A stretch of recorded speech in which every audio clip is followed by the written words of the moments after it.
Dr. Jeffrey Halstead has been Canandaigua's hometown dentist for more than 35 years, offering routine dental care as well as cosmetic dentistry, implants, and dentures by their highly trained and experienced staff. Visit them online at canandaiguadentistry.com or find them on Facebook and Instagram.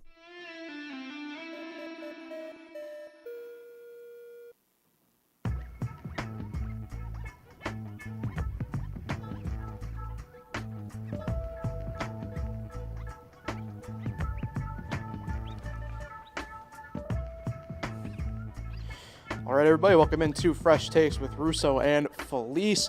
Paul Russo, Nick Felice here with you as always. This is going to be an interesting podcast, Nick, because one thing we haven't done this year, this football season, we haven't led with college football. College football's taking the lead today because we got officially late breaking news. If you can tell by the title. Because in my opinion, the college football season's been better than the NFL. It has this year. I don't know about years past, but this year it definitely has been better. Yeah. So we have stuff to get through there, obviously NFL stuff. And then we have to talk MLB offseason because obviously Juan Soto. We've had some trades, some winter meetings, Rule 5 drafts going on right now as we speak, but that's more or less for stuff that me and you care about, not really the general public. Fan. So, yeah. Hey, before we get really going any further here, I have to take a quick note here for a couple more of our sponsors. So Haas said there at the jump. I also have to thank GoNet Speed. The future of connection is here, and it's fiber made for how we live and work today. GoNet Speed Fiber, faster and stronger than anything out there. You can check availability in your area, as well as plans and pricing at GoNetspeed.com and get ready for fast and reliable fiber internet straight to your home.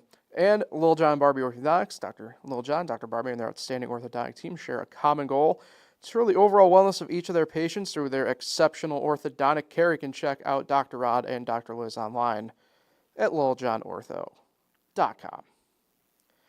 Alrighty. Very festive studio here today. Yeah, we got the Christmas decor up. Shout out to Christine. First pod with the new studio. Fully yes. So shout out to Christine Van Duzen, CV Designs, coming on in and handling that for us today. So. Okay. I get to have like a nerd moment here during this, so I get to kind of restrain myself. But we have officially entered the Bill Belichick era of college football in UNC.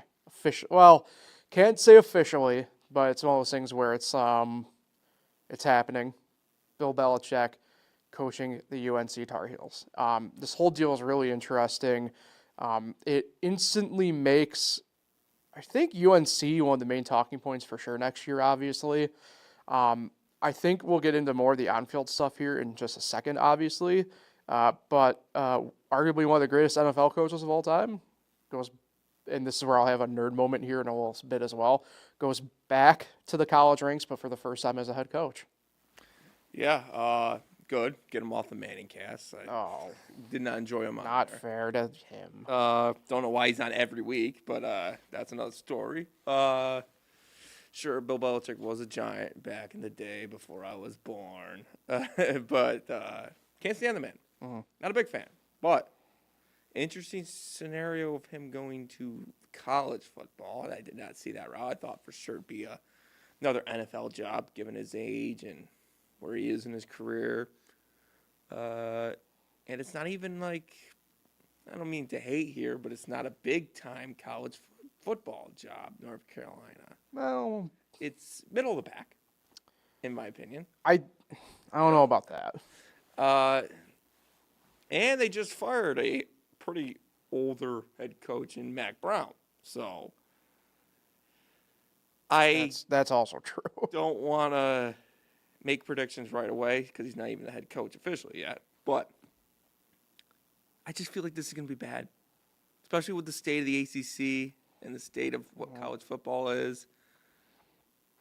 I don't know if this is going to work out. Good for him, get back into coaching. Maybe this can get him another job. I don't know how many more years of coaching he's got left, but early prediction right now, this is not going to work out. Because it didn't work out for Mac Brown. He's a very successful coach. Well, that's a little bit different because I have a very, it's a hot take of sorts regarding Mac Brown. You know, I tend to think he's a bit overrated for what people kind of think he is. I mean, 2 conference titles in 30 years collectively kind of, you know, either way. It's interesting because it sounds like there's a bit more of a long play going on with this as well. Sounds like his son will jump ship from Washington and their defensive coordinator to UNC, and it sounds like, you know, he'll be kind of the coach in waiting, quote unquote. I still think UNC is a top, it's a top 40 job to have. I mean, I know where you're coming from, and I get that. But is top 40 elite? I mean, I don't know, maybe like in the elite that you think, but I mean, I don't. A job like UNC just doesn't really become available and not have anybody not look at it. You know what I mean? I get what you're saying, and I don't maybe necessarily disagree, but look, the ACC is a Power 4. Mm-hmm. I don't think it's that big. Well within the college football discussion type thing. I don't think it's a bigger job than Syracuse. I mean, I think it slightly is. Not by maybe a ton, but I think it is. I think people, because of basketball, kind of think UNC on the football side of things, right? Maybe not a big brand or anything like that, but I mean, that program has meant something throughout time still. That's what I'm kind of getting at here, you know. It's interesting, kind of sounds like he has this 400-page manifesto or whatever, right? And stuff like that about how things are going to go and what he needs and what he wants, and it kind of seems like he's going to get it. It's interesting. I don't disagree with your take about it maybe not working. Where I do disagree is I think, you know, when it comes to the actual football on the field, that part's not going to make a difference. I don't think. Right now, maybe in terms of recruiting and stuff like that, sure. But the same token, you know, I think it might help the way it is at the moment to be more of a professional background than collegiate background. You know, it's kind of the way it is, right, wrong, and different, no matter the way you feel about it. That's just the way it is right now. And I think a guy like him is more suited than say, you know, maybe looking at a guy like, say, Dabo Swinney, when he first got, you know, the head coaching job at Clemson, you know, back in 2000, whatever it was, 7 or 8. In that sense where, I know it's a little bit of apples and oranges, right? But would you rather take the guy who's had no head coaching experience in that sense, or at least the guy who's had that? And I think I'd rather have the guy who has that. Oh yeah, I think it's a great hire for North Carolina. Yeah. But for Bill Belichick, I don't know. I feel like he could have got a different job. But what job? Maybe the Raiders. No. Something like that. No. Or even a better college team. I'll put it to you this way. I think if he wanted an NFL job, he would have had one this season. Just my feeling. So he's trying something different. Different? Or this is his only route now? It's true. You know. I mean, not like it can't work, because kids are going to want to play for him. Right. The recruiting should increase and be better at North Carolina because of him. And if what you say is true, then he's just gearing up his son to be the head coach there someday. Because, frankly, I don't know if Bill Belichick's got more than 5 to 10 years left of coaching. I mean, how old is he? 70, 80? 72, I think. Yeah. Maybe 10 years left of coaching. I mean, it all depends, right? I mean, he's definitely even I would call the extreme back end of that window. I mean, you're just getting excited. Look, football is different, right? Only because of just the way it all works. But like the last person who got into their 80s coaching, I think was Joe Paterno, maybe. And I mean, like he was only out because like it was. Okay, I know I'm downplaying the situation that happened there when he had to make his exit, right? But like he was more or less out only because he was forced out. Yeah. You know, like if it was up to him, he probably would have still been coaching. That's still one of the craziest weeks in all sports. I mean, not to go away from the discussion, but I literally remember I was walking in Walmart in the candy and frozen food aisle there when the news broke. So yeah, that was insane week. Yeah. But you're looking forward to Bill Belichick's first trip to the Carrier Dome or JM. I mean, it's gonna be interesting next year. Now I can't remember if it's next year in 26 UNC's back on is in that rotation for Syracuse. But I mean, this is also a big way to get the ACC in my mind. Not that it's irrelevant, right? But like really back in that first group, not. Especially look. There's the Power Four, right? Obviously, as we all know, ACC is part of it. But I think it kind of thrusts you back into being onto at least discussion point wise, SEC and Big Ten, for sure. Especially if Deion comes to Florida State too. That's another huge name they can bring into the. Well, it's funny you mentioned the Raiders a couple minutes ago, but anyway, yeah, here nor there, and it's not like the Florida State thing's happening at least next year anyway, because they gave Norvell, the ability to go out and get Gus Malzahn and Tony White and kind of have, I guess, one last shot to. Good for them to prove it, but I mean. Look, college football at the end of the day still, college sports in general, right, is still, for now, the players are getting to the level, but it still is, the heads, quote unquote, of it all are the coaches, right? I mean, not a knock, right? We talk about, like Quinn Ewers and whatever, right? But, we still think it's like Steve Sarkisian, right? Lane Kiffin, Kirby Smart, right? But like ACC now has it. I mean, think about what Fran Brown was able to do for Syracuse, right? Fran and Syracuse now are talking points. Like UNC and Mac were talking points, but now you got Belichick in there. That amps it up. We already have Dabo and Clemson, right? Mario Cristobal, Miami, Bill O'Brien in Boston College. The ACC, I think, gets back on the front burner in a lot of ways with this hire, in all honesty. And football, I think, is the number one thing about if you have a good head coach, you can be a lot more successful. Mm-hmm. And it's good to see the ACC. It just means that they're not getting us yet, Kind of. Well, eventually, I think. What do you mean by us?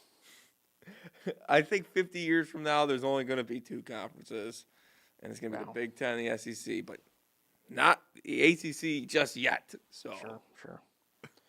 All right, let's continue on because the ACC caused a lot more than just coaching hire news in the past 4 days. Cool bracket. I do. I needed it to just be sure I had my seedings when I talk things out right. College football playoff gets officially announced Sunday, not at noon, but at like 12:32. What's Sunday? I jokingly said, and I saw a couple people bring it up about how like. Greg Gumbel and CBS would have had 3 regions revealed by now. Not as worse broadcast as the MLB lottery last night. I did not see that, so that was awful. I mean, you know why I didn't, but all right. Let's start with the blanket question here for you, Nick. Yes, I filled in my first bracket. No, well, good, but did they get it right? Yes. Okay. The 12 teams in the field are the 12 teams that should be in the field. Not the best, the teams that should be in the field. The seedings are a little wrong, but I give them a little props. Like they said they were going to do, they gave the teams that made the conference championship games more love when it came to the final results, the final bracket. So that's why Penn State is 6. Yeah. That's why they didn't go behind Ohio State. That's why they're not behind Notre Dame. But I think what they did and what they said they were going to do, they got it right. SMU made the ACC championship game. They were a top 10 team coming into the week, and they lose by a heartbreaking field goal after a hell of an effort in that fourth quarter. Comeback period, yeah. So, no, Alabama does not deserve to be in there with that resume over SMU, who had a really good season. Yeah. Yeah, a couple things. I think they got right for the way they had it set up.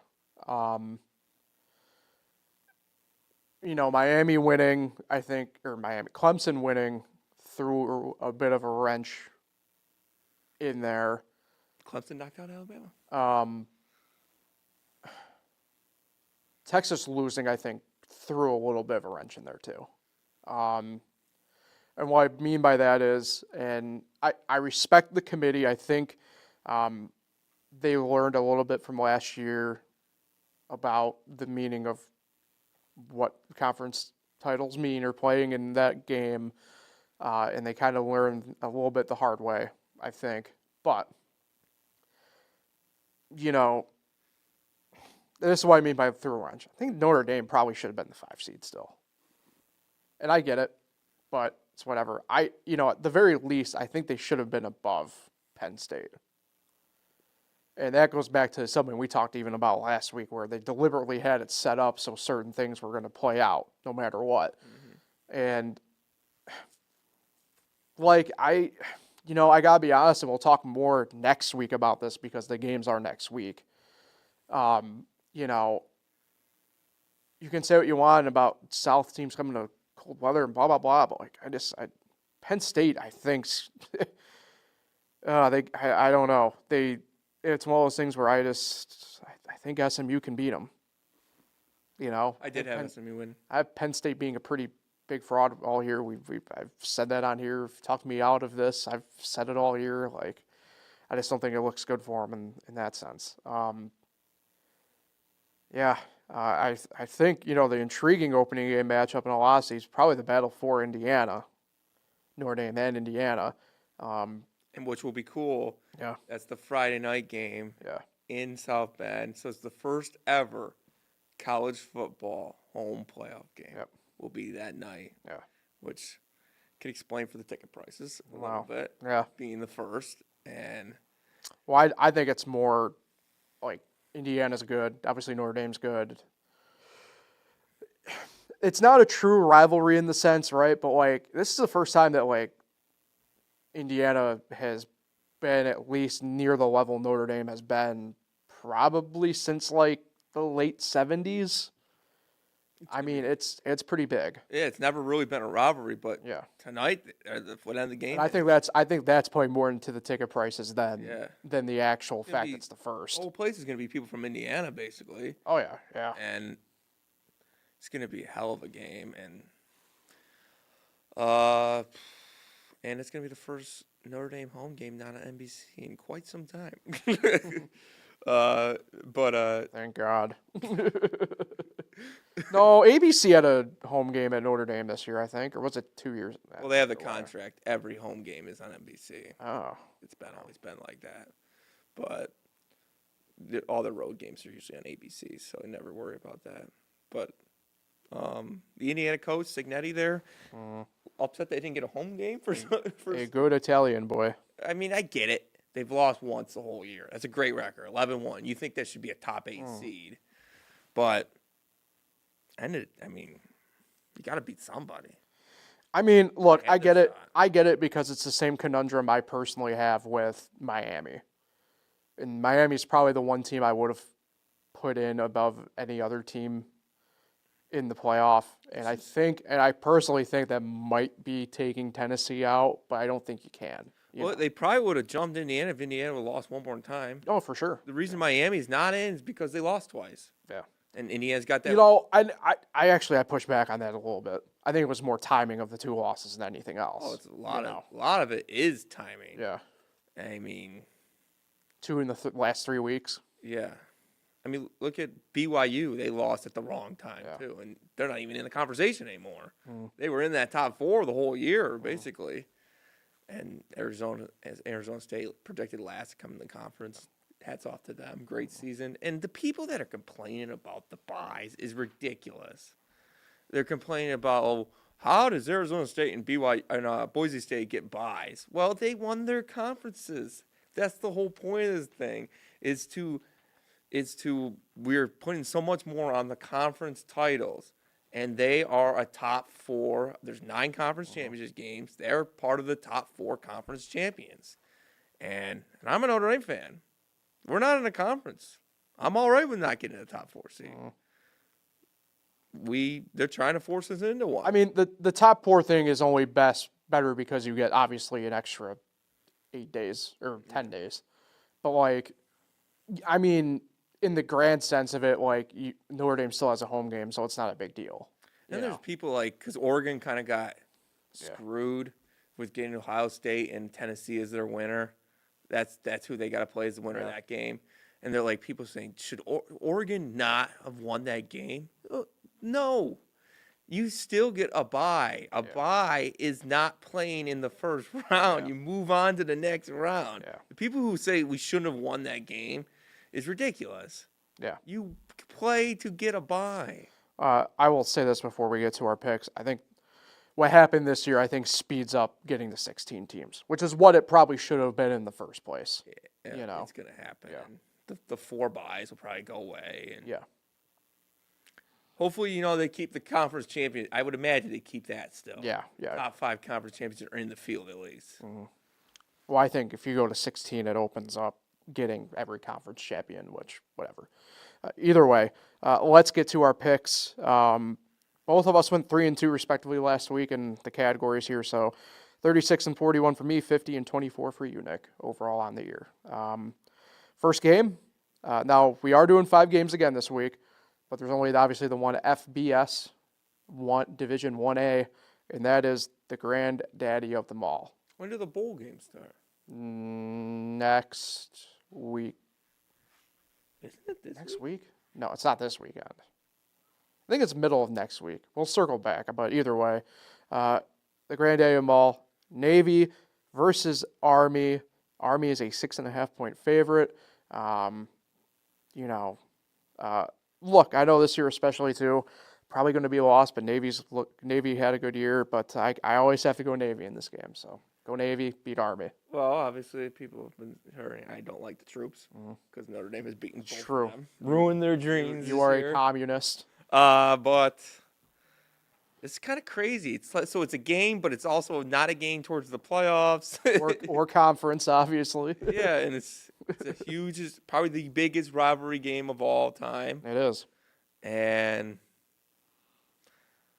pretty sure my grandpa was in the Army, so I'm going Army. It's weird. Both my granddads were in military ranks. One was Army, one was Navy. But I've always gravitated towards the Navy a little bit more. So they used to own this game, Navy. Yeah.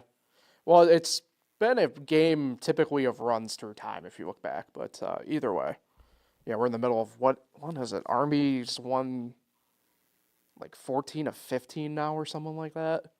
Might be more than that actually. I'm pretty sure you get Monday off if you're on the Army or Navy, they win this game. Something like that, yeah. All right, the final 4 games are the the quarterfinals of the 1A FCS tournament. So we'll get right into it. Friday night, the only game on Friday night for them, Idaho at Montana State. This is actually a conference game in the regular season in the Big Sky. The Bobcats, 12.5-point favorites against the Vandals at home. We'll go Montana. Been one hell of a year. Billings, Montana seems like a cool town. That's all I gotta say. Yeah. I'm going Montana State as well. They are just a juggernaut this year. 13-0. Vandals had a good year, but they're 10-3, and it's a pretty big gap. Speaking of really good years, Incarnate Word at South Dakota State. Incarnate Word has had a phenomenal kind of coming of age year. Struggled in basketball yesterday against Duke. Yep, they did. but they take on what has been the best team in FCS Aren't they going here the past 10 years in San Diego State, or South Dakota State. They have the same abbreviation. I apologize. Give me the Jackrabbits. Yeah, I'm taking the Jackrabbits as well, laying the 18.5. Jackrabbit, still the top roller coaster at Seabreeze at me. Okay. UC Davis at South Dakota. South Dakota, a 6-point favorite. This is the only upset I have on my picks. I'm going UC Davis here. They've had a phenomenal year. It sounds like they aren't going full FBS, but it sounds like every sport is going to be moving out of the Big West and every other sport to the Mountain West, it sounds like.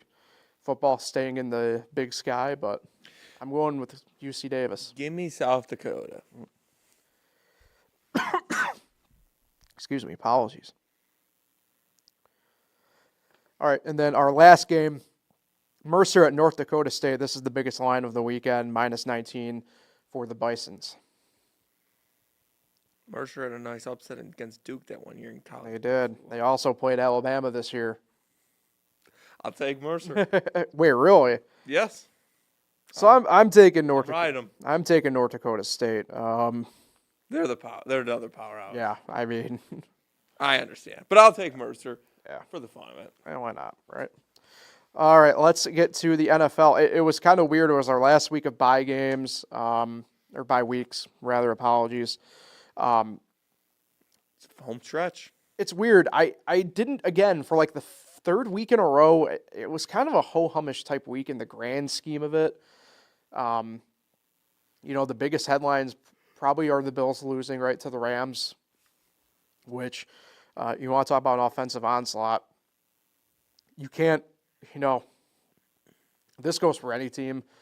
You can't have your quarterback have 6 total touchdowns and you lose the game. And frankly, play near as perfect as a game as you have ever seen. I know he had, I think it was 10 incompletions, but I mean, like, my gosh. I mean, Josh Allen had a freaking game against the Rams. And I think it solidified his MVP case, and that's probably a different discussion, really. But if you're the Bills, now you go into this week against Detroit, and it's like, gosh, this is going to be a tough one. I mean, it was already going to be tough, right? But fact of the matter is, man, if out of these 2 games, Rams felt like a must-win type deal in a way. Yeah, 6 touchdowns to lose is never. Yeah, that's like. When I first hear that, I think of like someone scoring 60 points in an NBA game and losing. It's like, wow, how can you do that good and still not win the game? And if I know Josh Allen, he probably doesn't even care about those 6 touchdowns. Mm-hmm. They lost the game and they lost ground on first place because the Chiefs can't win normally. Had to hit a game-winning field goal off the crossbar and in. So Chiefs are probably in the driver's seat now for the 1 seed, which sucks for Bills, but. They can't lose. They literally can't lose. But the Rams, sneaky good team. Puka Nakua's good. Cooper Kupp's good. Since they've gotten healthy, yeah. Kyron Williams has always been good. Matthew Stafford still got it. His team to win now. It is his team to win now. And the Seahawks are playing well. Mm-hmm. But the Rams are right there. And the Niners, I think, are dead. Yeah. They did get a win, though. Well, I don't know what the hell's going on with that running back room. They just might be cursed. But at this point. Well, I mean, you could take this as tough loss for the Bills. I take this as this is a really sneaky good Rams team. Mm. I don't know if they're a Super Bowl run type team, but definitely a team that can win a wild card round. Yeah, they can win a playoff game. Mm. Why not? Yeah. Chiefs squeak another game out. Eventually, it's got to run out, right? Like you can't just keep getting away with it. We get to the Super Bowl. Chiefs just won on a punt return. What are you gonna do? But yeah, I mean, anyway. By the way, I want to say one thing regarding the doink and the ball going in. Mm-hmm. Do people understand on a curved object, such as the field goal post, that if you hit the back side of it, it's going to be going in no matter what, like the ball did on that one. So It's just some of the stuff I saw on Twitter from Bills fans was like, use your eyes. Well, you're not a Bills fan this week. I'm not a fan of anybody. You were a fan of the Bills for a little bit there. Well, I'm more of a fan of Josh Allen. You're so bipolar with the Bills. I'm more of a fan of Josh Allen and Matt Collins, but that's a different discussion. So Get some shoes. no, Get some socks. let him do his thing. So weird. Anyway, and that kind of leads into my point here with this playoff push. Now that we got, we're in week 15 this week will be week 15, right? 4 more games left for each team. There's still a lot to do for a lot of teams. At the same token, and I think this goes back to a point actually you kind of brought up at the beginning, Nick, in a way where, at least college football this year, right, as you said, it's been better than the NFL. I don't know if it's is the product just gotten to a point where it's so and I don't even know if bad's the right term. It's just that everybody's so close now, in terms of talent and everything, that the product just isn't good in a sense. Normally when we get to this time, we're getting a little bit excited because of some of the races going on and stuff like that. And now it's just to me, the perfect example of it is I look at the AFC North, where the Browns are, just a completely different story altogether. But normally we would be excited about what are they now? 10-3 Steeler team, right? Or whatever it is. Same with Baltimore. But we both recognize, everybody recognizes what their flaws are. That's yeah, but they aren't going to do anything. And then you have the Bengals who oh cool, they score points but also give up a ton. It's meh. Meh. I think a lot of it is just a mental game kind of thing. True. Yeah. When you think of the Vikings are a good football team. But when you think of the Vikings, the first thing that comes to your mind, sure, it could be Justin Jefferson. Right. Sam Darnold. Yeah. It's nah, they ain't that good. Right. Geno Smith, Seahawks. Yeah. Trying to think of another example. I mean, Russell Wilson. I think Steelers. Well, I think Detroit has this a little bit too, to a degree, still, because with Goff, Yeah, right? Goff, where it's just where going into this week, and maybe I shouldn't be treating it this way, but to me, it's the main thing with Detroit's always is going to be, as long as they still have them and healthy, Montgomery and Gibbs, and then Purdy with the Niners are we just can't take the Niners as a Super Bowl championship team, even though they've come very close. Right. But it's just Brock Purdy. Yeah. I mean, maybe we should change the narrative of these players, Mm-hmm. but then again, it is the product. I mean, some of these scores are terrible. Mm-hmm. I thought last year was worse. I think they've gotten a little bit better this year. You should see some games. I mean, I don't know. All I know is on Sunday, I was happy Red Zone only gave us probably 3 total minutes of that Titans and Jags game. And I know that much. Saints, Giants, too. And I guess to a degree, Jets, Dolphins.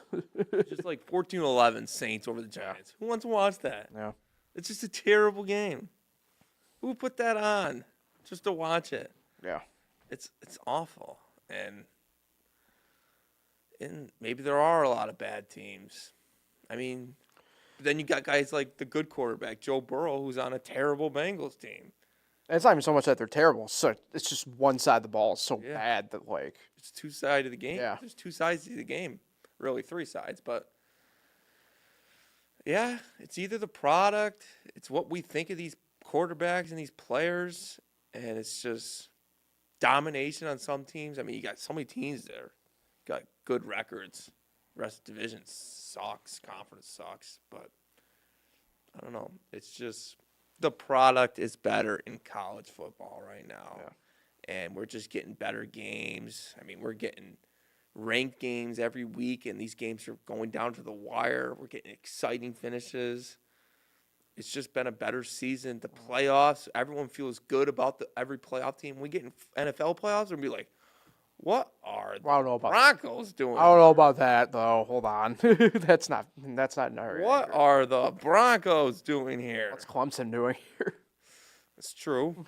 But Clemson has the background. I know. I'm just saying. So do the Broncos. Just saying. Yeah, I get your point there. But, yeah. Not a good product. Yeah. All right. Want to get to our picks? Yes. Okay. 11-2 week for me, 10-3 week for you. Wow. Playing well, just not enough. Yeah, not enough. Huh? So back to 16 games. Having a full docket here.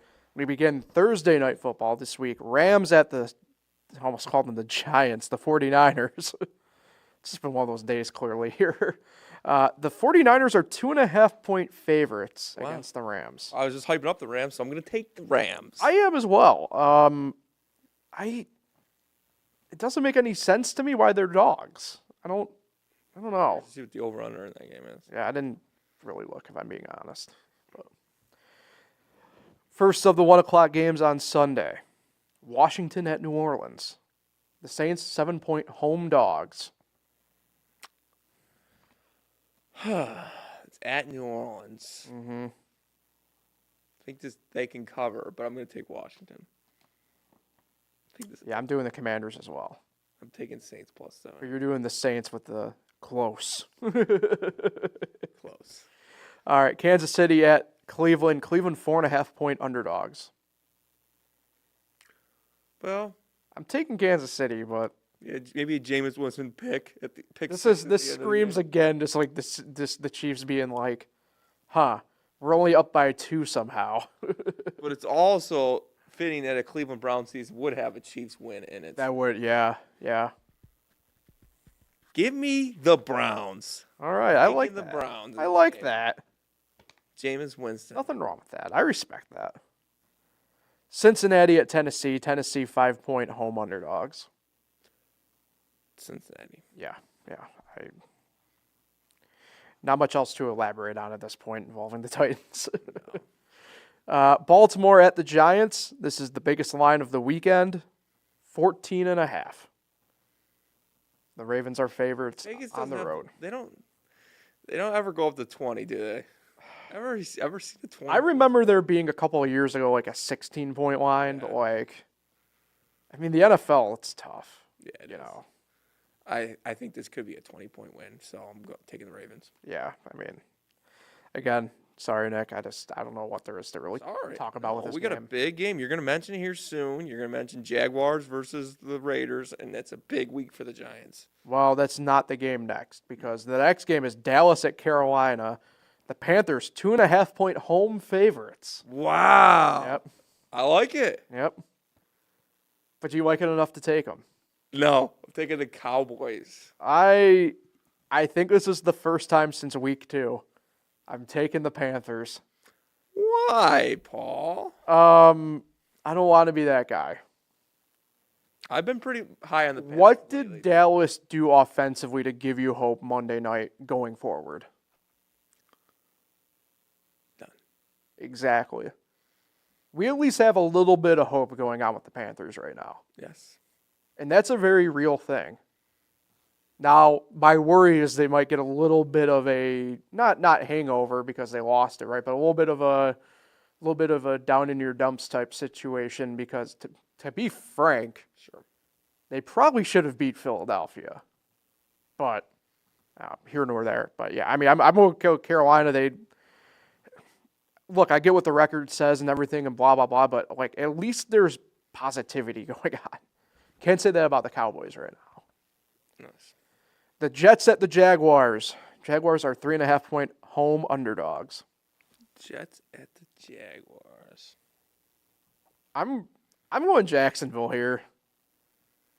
And I see this going either way, if I'm being honest. But So the Jaguars don't play the Raiders? I thought they played the Raiders. not this week. I'm going Jaguars though, man. going Jets. Things are down bad with the Jets right now. They got nothing to play for. Neither does Jacksonville. It's true. Well, I guess they kind of do, to be fair. I think Garrett Wilson's going to have himself a game. Okay. And the Jets win. How about Tank Bigsby? I did just pick up Tank Bigsby in the league. And How nice. yeah. Feel confident with him. Nice. Good for you. Last of the early window on Sunday. Miami at Houston. Houston 3-point home favorites. Miami. Damn it. Houston, not trusting right now. I thought I might get you here on the opposite of me, but I took Miami too. Houston, we have a problem. I think Miami has problems too, but They got plenty of problems. but since he came back from Starting with the head coach. But since he came back from the concussion, Tua's been the best quarterback in the league. So, Or do we all have concussions? We don't know it. I mean, I know I've had at least 2. So, all right, we have a nice late window games of this week. We have 5 total, right? It's nice, but all the games kick off at 4:25. Really? Yep. They begin with Indianapolis at Denver. The Broncos are 4-point home favorites. Push that one up to 405. What's that doing back here? I don't know. Denver. I'm going to go Colts here. Interesting. Going a little bit out on the limb on that one. As much as I've been high on Denver the past few weeks, I don't know. Ever since I got on their train, they haven't looked great. Not a fan of South Park, huh? Timmy. Buffalo at Detroit. I've already talked about this game a little bit. Detroit, 2.5-point favorites. Give me the Lions. Your beloved Lions. I'm going to go Buffalo here. I think they bounce back. I think they give Detroit their first loss since week 2. Really? So, we'll go Buffalo. The battle for the Keystone State. Do you know what that state is, Nick? Battle Keystone. Oh, man. No. It's Pittsburgh at Philadelphia. You know, I was thinking about saying that. I just didn't know. The Eagles are 5-point home favorites. Now, Pittsburgh. this game pains me. You said Pittsburgh? This game pains me. I obviously don't like the Eagles. If there's one team I don't like and they have no bearing on my team, it's the Steelers. See? Why don't we take the word Steelers out and think Pittsburgh, Paul? Pittsburgh is a great city. I'm taking the battery throwers of Philadelphia. Philadelphia is scum. The Sixers suck. But it is a nice city, too. Phillies suck. It's a nice city, though, as well. Sure. Fishtown's fun. You legitimately, you say Cherry that. Hill's a nice place to live. There it is. The nice place to live. Cherry Hill. Yeah, you lived there? Stayed hotel. Your Siri woke up. Cherry Hill is right next to the city. Yeah. Great, but it's not Pittsburgh. Fair enough. All right, New England at Arizona. Arizona 6-point favorites at home.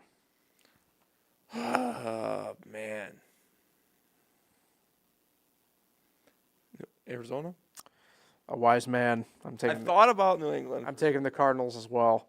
All right, the last of the 4 o'clock window, Tampa Bay at the Chargers. Chargers are 3-point favorites. Buccaneers. Damn it, I'm taking the Buccaneers too. I don't trust Chargers. We're taking the same team. The games I thought we were going to be split on, we are the same. The games I thought we'd be in unison on are the splits. I took Dallas today. Who saw that coming? Yeah. Sunday night, Green Bay at Seattle. Seattle 3-point home underdogs. These are always great games. Mm-hmm. Don't matter who. Home of the Fail Mary. The Fail Mary, that NFC Championship game that one year. Don't know the history between Jordan Love versus Geno, though. Mm-hmm. But I'm going Green Bay in this ball game. I'm taking Seattle. Is it in Seattle? It is in Seattle. Yeah, I'm still taking Green Bay. Seattle. Seattle hasn't been playing. We're on to Seattle. We're on to Seattle. Okay. We have 2 Monday night games this week again. I know.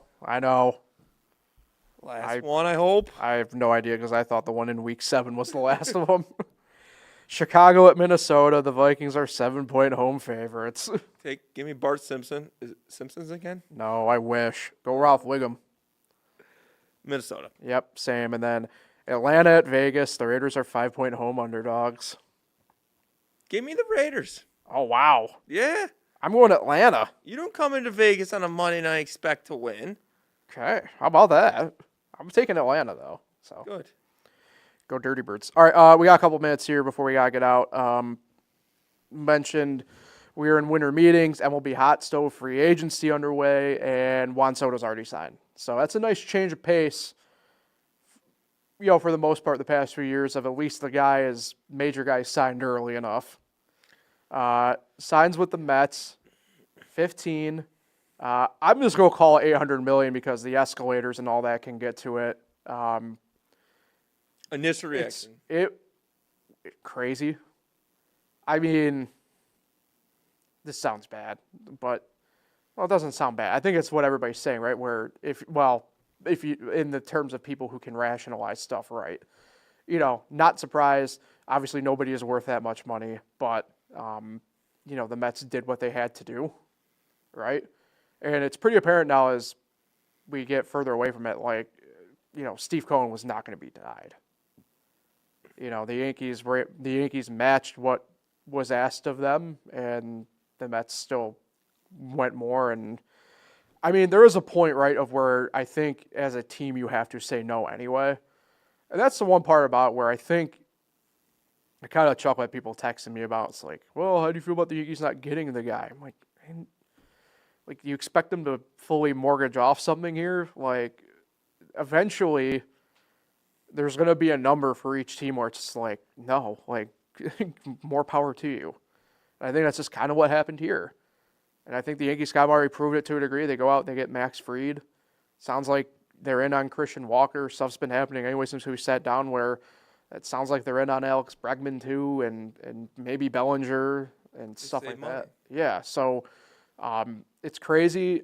The one part I have to laugh at with some people, though, still is like, again, your team, for 29 of the 30 owners in baseball, there is one, and it's the team that we love to mock in Tampa Bay when they do it. But, outside of the Rays organization, each of these owners can pretty much put up the money and do this, and maybe not the Soto money per se, but like the Max Fried money, and I think, and we've talked about it here, I'm not going to get into the salary cap to salary floor right now, but what baseball needs is more of the Steve Cohen mindset owner where it's like, I want to win, screw my profit line type thing. I think we need more of that as opposed to, John Fisher, who's more concerned about fleecing a city, and now he'll spend money, in Sacramento, more or less. My initial reaction is way overpaid. Yeah. Soto. He's sure no. That is also the insurance part. Not to interrupt, but he's getting paid more than Ohtani is. Yeah. Sure. All these players are overpaid. No one deserves to make this money for playing a sport. But to be the highest paid player in the league is ridiculous. He's not. He's nowhere near close to a 5-tool player. No. I don't even know if he's a two-way player. I mean. Well, he's not. He's not a two-way player. We know that. I mean, he's a tool player. Yeah. His fielding's been just getting worse and worse. Eventually, what's it, 15-year deal? Mm-hmm. Maybe 10 of that, he's going to be a DH full-time. And he's a top 5 hitter. He made the Yankees what they are last year. They missed the playoffs without him. They make the playoffs with him. Because of him, he makes the whole lineup better. Mm-hmm. We've seen that with big-time lineups. It helps out other people in front of them get better pitches. I mean, they were walking Soto to get the Judge last year. So it's an overpay. Of course, the Mets do it because they're stupid and they're dumb. And it's not surprising the Mets did this. They do it all the time because they think, oh, well, he hits so great in Yankee Stadium. He's going to hit great in Citi Field. And it never works. We saw it with Jason Bay. We saw it with Curtis Granderson. And we're going to see it with Juan Soto. His home run numbers will go down. Well, 2 things. I will not stand for Curtis Granderson slander. And 2, Jason Bay never played for the Yankees. He played for the Red Sox, and that was a great field for him. And the point was going to the lights turned off behind me. Yeah, why'd they shut off? Not sure. But the hell? The point is Citi Field is just – they moved the fences in. It's still hard to hit home runs there. Did you see, by the way, the Orioles GM on MLB Tonight last night? No. So it's like, why did you move the fence in again from left field? He goes so I could sign Gary Sanchez and who was the other player that they signed? They did just sign It someone. was funny. Like he just like we need more GMs like him, where it's like I can laugh at myself. O'Neal. Yeah, Tyler O'Neill. Like that was pretty funny. Anyway, sorry. Yeah, no, you're good. It's just, Soto is just he's not a top 10 player in my mind. Just because Wow, of that's a take. because I put pitchers in there. I mean, I do too. I'm a person that puts pitchers. I know people when they do their top 10 baseball players, all hitters. I have at least 3 pitchers in there. You got to put like Scooble in there. You got to put probably Chris Sale in there. The season he had. Garrett Crochet just officially, by the way. I don't know if he's in my top 10, but The trade is official. yeah, it's official. But yeah, I mean, just because Soto doesn't do enough for me. He's a great hitter. He's what made the Yankees better because that's what they needed was a guy to hit behind or hit in front of Soto or Judge. And yeah, and just he's not worth that money. Yeah. He's not the best player in baseball. Just because I need someone. I'm a big 5-tool guy. And Mookie Betts brings that. He's a 5-tool player. Mookie Betts is better than him. You don't see Mookie Betts getting that numbers.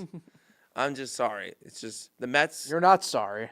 The Mets overpaid. The Yankees are going to spend their money on some bad decisions because they got terrible people running that team. And Max Fried, I think he's on the downhill. 5 years from now, Max Fried, I don't know what he's going to look like. He doesn't strike out a ton. He's a ground ball pitcher. That's what the Yankees need.